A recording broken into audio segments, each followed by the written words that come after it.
Ladies and gentlemen, welcome to the pod. I got some fire things lined up for you today, so let's hop right into it. As of this recording, the Super Bowl happened last night, and that's a pretty intriguing topic, so that's what we're going to be hopping into. And then at the end, I got some bonus content for you about streaming and rappers and what's going on with that.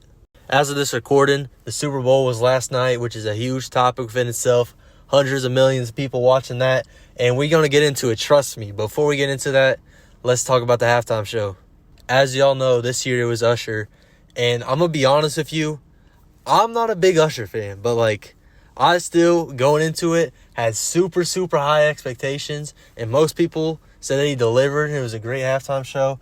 But if I'm being honest, it just wasn't hitting, in my opinion. I mean, the performance was solid, but it's a halftime show. So my expectations were super, super high, and I just think he didn't, fully deliver. There's, multiple times throughout where you could just hear, cracking his voice. Not necessarily cracking his voice, but you could, kind of hear how he was a little up there in age to be doing this, bro. You could literally hear in his vocals him being out of breath for half of it. And, I don't know this. I can't say it because I'm not Usher, but I think he was forgetting the lyrics with how much he was pausing. There ain't no way. He definitely was forgetting some of them lyrics. Also, we can't ignore the fact that this man's was right on Alicia Keys in front of hundreds of millions of people. If I'm Alicia Keys' husband, I'm not taking that. Alicia Keys, when you get home, you better pack your bags and get out my fucking house. Ain't no way you gonna be letting another man fill up on you like that. But shit, I'm not gonna lie to y'all. I can't blame him, bro. If I was Usher, I would do the exact same thing in that scenario. Shout out to my boy Usher. And while we're on the topic of the halftime show, I'm gonna give y'all my top 3 candidates for next year's Super Bowl halftime show. Number 1, let's get her out the way. Me personally, I'm not a fan of her. I really don't like her fans, but it's just obvious. Taylor Swift, there's a pretty good chance that she's going to be the next She's going to be the next Super Bowl halftime performer. I don't really want to take a deep dive into it because, as I said, I don't really like it. But I'd be just retarded. I'd be oblivious if I just left that out there. But let's get into someone I actually want to see perform this. Drake. My top 5 is Drake. Come on, bro. What if, I don't know, I know they already picked the location of New Orleans, but come on. Imagine Drake in the 6 for the whole crowd of Toronto performing. That would be so crazy. I'm so for it. Bring the Super Bowl to Canada. What's up with that? I'm not even Canadian, and that would be fire, bro. I mean, there's no reason not to. He's old, which, all performers are. I feel like they only pick people once they're washed. Not saying all the performers were washed. I'm just saying, Usher, come on, bro. He was relevant 10 years ago. Why is he the performer, bro? It should be Drake. Drake has the second best discography in music history. Don't play with me. Bold take or not, that's what it is, and I'm just stating the facts. There is no reason why Drake should not be performing next year. Drake is him. I don't know anybody that doesn't like Drake besides old, 60-year-old white grandparents. That's the only people that don't like Drake. And even half of them do like Drake. Everybody likes Drake. Why isn't Drake the performer? And if we're being realistic, my number 1 prediction for next year, outside of Taylor, I guess she's my number 2, because Taylor Swift is probably going to be it, if we're all being honest with ourselves. But the girl that got absolutely robbed of Album of the Year, Taylor Swift did not deserve that. That Album of the Year belongs to SZA. SZA is her. I don't know one person doesn't like SZA. And if you say you don't like SZA, you are lying. Don't try to be hard. Say you don't listen to that girly shit. SZA is the GOAT. The GOAT. You hear me? How can I lose when I'm with you? But there's my list right there. Taylor Swift, Drake, SZA. And if you disagree with it, I mean, it is what it is. But, let's be honest. There's really not much people they can select from. If I could have anyone in the world, actually, give me Kanye West. I said Drake's got the second best discography of all time. Kanye is number 1. The GOAT. Kanye is him. Kanye doesn't miss. Besides the album with Kid Cudi. We don't talk about that. We don't talk about that. Let's just pretend the album got wiped off the face of the earth. Kanye is him. I want to see a graphic of all the stats throughout the game and the players walk to the locker room and then boom, boom, boom, boom, boom. All of the lights.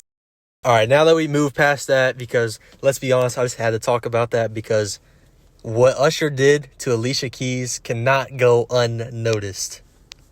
But if we hopping right into it, let's talk about the actual game. Before the game started, I wanted the 49ers to win this football game for sure, 100%. First off, I love the guys that the 49ers have.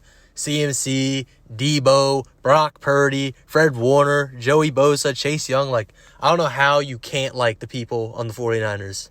Also, I absolutely despise the Kansas City Chiefs. Fuck the Chiefs. I hate Taylor Swift. I hate the Tony Romo glaze.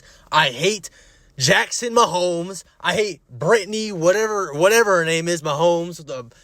Come on. You're Patrick Mahomes. You're worth $1 billion. You have 3 Super Bowl rings.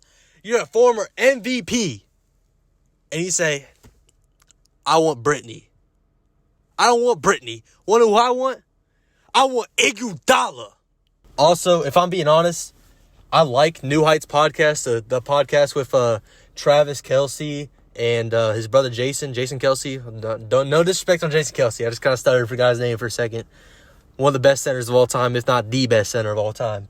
But I kind of messed with their podcast. But Travis Kelce, like when all the cameras are pointed on him, I can't stand how big his ego is. And I really can't stand the Chiefs just in general because I'm a Bengals fan. That man, Patrick Mahomes, sent me home when we were talking the most crap. Our mayor was dissing on Kansas City, and we got dropped off, and then Travis Kelce let us know about it. Man, fuck Travis Kelce. Ain't nobody like Travis Kelce. Even though I wanted the 49ers to win this game, if I'm being honest, and you can ask anybody I was talking to about before the game about this, I knew the Chiefs were going to win. Like, let's just put it simple. I wanted to say the Chiefs were going to win because, it's scripted. The refs are going to throw the game for the Chiefs. If I'm being 100% honest with you, the refs weren't even that bad in the game. Hold on, let's get that point first. The refs were amazing that Super Bowl. I think I haven't seen a better refereed, a better officiated NFL game like that in a very long time. Last year, it wasn't the best, but a lot of these big playoff games, the referees think it's their Super Bowl and that they have to show out and make the plays instead of the players. And it's honestly annoying. It's kind of like that teacher that does too much, because they just want to be too much. Like, stop doing so much. Just do your job, dude. And also, while we're on the topic of penalties and officiating, bro, I was getting so weak when Jerry Sneed slapped the fuck out of Brandon Ayuk like 5 feet in front of the referee, bro. How brain dead do you have to be? Like, I get it. They were pushing and shoving, but 1, it's a Super Bowl, and 2, the referee is right there, bro. You're not getting away with that. You're getting caught, bro. I already know his coach was pissed at him for that, but not too much on Sneed, because Sneed balled the hell out. So did McDuffie. The Chiefs' corners were locked down, I'm not going to lie. Another thing the Chiefs had going for them is that Kadarius Toney was not playing. I don't know how the NFL just let that slide. The 49ers' best player on the field, Kadarius Toney, gets 0 snaps, but NFL's rigged. What can I tell you? But the true reason I knew the Chiefs were going to win is because they have the guy. They have Patrick Mahomes. He's the best player of this generation, and he's already in the GOAT debate. I don't even know. He's been in the league, 6 years? And he's already in the GOAT debate? Like, come on, bro. That's some, LeBron type timing. We don't need that in NFL. We just got rid of Brady. We don't need another one, bro. But as the game started, the 49ers were actually starting to pull away, and I thought they were going to get it done. They started off hot, 10-0, and Kansas City and Patrick Mahomes looked absolutely terrible in the first half. They couldn't string anything together. Like, the one big boom play they had was forcing a fumble on CMC. When you look at it, it's kind of hard to understand how the 49ers lost that game. Really, every single person on that team played absolutely amazing. The 49ers offense was great.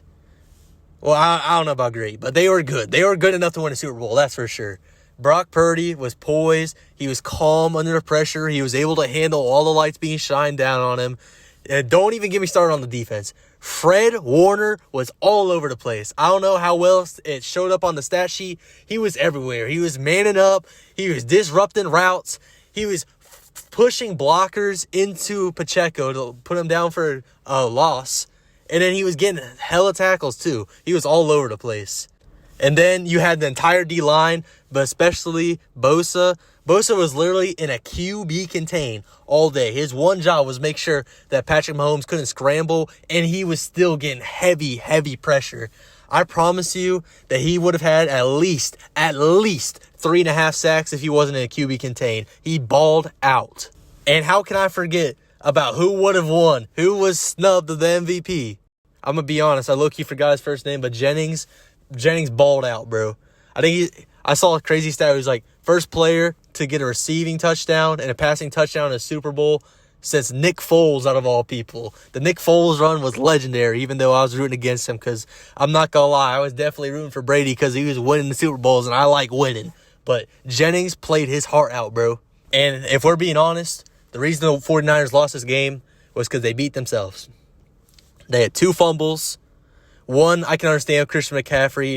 It was a really good punch out. The other one was one of those fluke things that happens once a season. It's just a shame that happened in the Super Bowl. Bounces off your own guy's leg on the return. And it was a heads up play by the returner to at least like make an attempt to recover it, but you know, they just didn't get it. And then the Chiefs have the ball right there on the goal line, score immediately, and all the momentum shifts the Chiefs' way. I mean, that's pretty much it for why the 49ers lost the game. But if I wanted to nitpick, I could nitpick Kyle Shanahan's coaching. Like, it was pretty good. He had them creative plays. They scored off the touchdown where they faked the screen to Jennings. They threw it across the field for the other screen, the CMC, and they scored a tutty. Yeah, of course, you can expect that. All the motions, all the creativeness, all the craziness out of Kyle Shanahan's offense. But I don't know what to say. Run the ball. CMC, he had a good first half, and he had an amazing end of the game. Like overtime and then the fourth quarter, he was going crazy. I can only imagine what he would have done if he would have gotten the ball in the beginning of that second half. Mainly in the third quarter and a little bit in the fourth quarter, they would not run the ball. I don't know the exact stats, I'm going to be honest. I'm not diving that deep into it. But the 49ers had 3 straight drives where they punted. I think they only passed on those drives. They were just setting Brock Purdy up for failure with the play calling, not running the ball, and just trying to get 10 on every single play and being forced to punt after going 3 and out. Also, another thing I can kind of nitpick is that Brock Purdy had nowhere to go in the big moments. Like on third downs, the Chiefs, I swear they were running man zero every single third down, and Brock Purdy just couldn't handle it. To be fair, he had someone coming to him like within the first second and a half, but in the key moments of the game, in the end of that fourth quarter and overtime, Kansas City was man zeroing, ran a man zero on third down, and it just completely shut down the 49ers offense. Also, I don't know how I forget this. I don't even know his name, but whoever that kicker is actually sold. In the Super Bowl, with the stats being this tight, you looked at the stats like right before overtime, the team stats were all neck and neck. Turnovers, yards, possession time, everything was exactly the same. And missing a PAT is the difference in those types of games. That can just not happen. And that is probably the biggest reason why they lost this game. Not gonna lie though, on second thought, I truly did. If they would have been down 4 on that if the Chiefs would have been down 4 on that final drive in the fourth quarter, I think they would have won the bowl because they had 6 seconds, 2 plays. Since they were only down 3, they just decided to kick the field goal. If you throw 2 quick passes, you get 2 shots at the end zone. And with all the momentum the Chiefs had, I 100%, actually I'm not going to say 100%, 100% is crazy. I realistically 75% chance you give the Chiefs 2 shots at the end zone for the game in the Super Bowl within the 10-yard line. They're doing it. Come on, let's be for real. All right, moving on to our next topic. I kind of wanted to talk about some of the stuff that's going on in the rap industry / the hip-hop industry, whatever you want to call it. And if you don't know, now you know, Polo G is the GOAT. Polo G is my favorite artist. And there's been some news around him, and I'm getting pretty hyped. I'm going to be honest with you. Polo G is supposed to drop a song on Friday. I think it's called Sorries and Ferraris, and the rollout for it has been great. At least on my page, I'm seeing everything Polo G. He copped a Ferrari. He was driving around in his Ferrari trench, baby. And then he made it his profile picture. And then the song he's dropping is Sorries and Ferraris. Like, nobody's doing it like him. That's some great rollout, I'm going to be honest with you. And I'm kind of excited to see what type of music Polo G's going to go with, because on his projects Hall of Fame and Hall of Fame 2.0, a.k.a. Hall of Fame 2.0 just being a glorified deluxe, he was very experimental. And I'm going to be honest with you, even though he gets hated on it as a Polo G lover, I love the piano beats. That's him. Like, Polo G is in his bag with the piano beats. And if he can find a good mixture between piano beats and a little bit of mixture, I think he has a talent enough to produce the album of the year. Now, I don't know if it's going to get enough plays, enough like attention to get album of the year. But in my opinion, when the GOAT dropped, that was 100% album of the year. And this is a big project for Polo. I would say at least a decent, probably close to about half the people I talk to have completely written Polo G off because he's just not dropping. And even though I loved it, most people did not like Hall of Fame, which had so much hype behind it coming off Rap Star. And most people have written him off, I'd say so. And if this album flops, that might be a career killer for Polo G, if I'm being honest with you. Me, I'm going to keep bumping him because he's my favorite artist. But for the people looking from the outside in, they're just going to write him off that this isn't an amazing album. But, I do think Polo G will perform. He's had plenty of time to get this album right. He's finally got a producer locked in with him. He's got Southside on the project. He's got some good features. I'm hoping to see some Lil TJ, some Scory. And speaking on Scory, Scory slept on. Do your homework on Scory. Scory is nice with it. But yes, I do personally believe that Polo G will drop a gem top of the summer 2022 or whenever he decides to drop this album. And in case y'all worried about what I'm into and what I've been on, of course, I'm going to listen to Polo, Drake, Ye, and Rod Wave. They're just my favorite artists. But what I've been recently being tapped into, I've been bumping tons of Gunna and Pnb Rock, if I'm being honest with you. More Pnb than Gunna.